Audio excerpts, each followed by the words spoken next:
Well, it is the case that offshore wind over the years has evolved. So, of course, in order to make a long-term strategic partnership with the client, being Siemens Gamesa, we chose this concept back in 2016, and that has sort of continued over the years. And also lately, we have rebuilt the vessels in order to follow with the strategic decisions of the client. Well, it is a fact, technology is going to evolve. As you know, there are going to be bigger and bigger machines for the offshore wind industry. And of course, in order to follow the client and think smart with them on logistic solutions, you need to be the forerunner of it and then make sure that the client will get the solution that they could need for the future. But not only today, but maybe 5 years from now. It's because, calculating the size of the turbine they have, how do you put this most efficiently on the vessel, meaning how do you stow it, how do you store it, how do you load it, how do you unload it. So all these aspects, they get into play when you start doing the strategic mindset, so to speak. Well, obvious, the machines are getting bigger, heavier, more complicated to handle.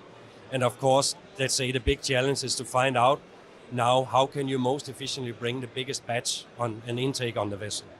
That is, of course, traditional logistics challenge.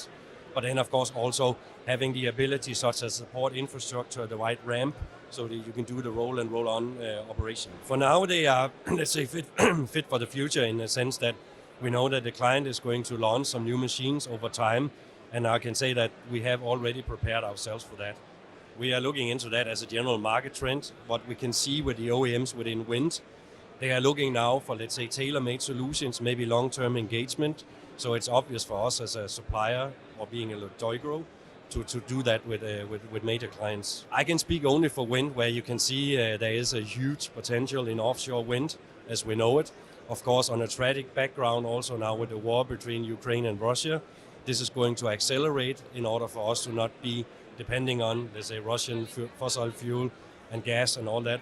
But in general, if you look on market trends, I can see customers coming for long-term relations.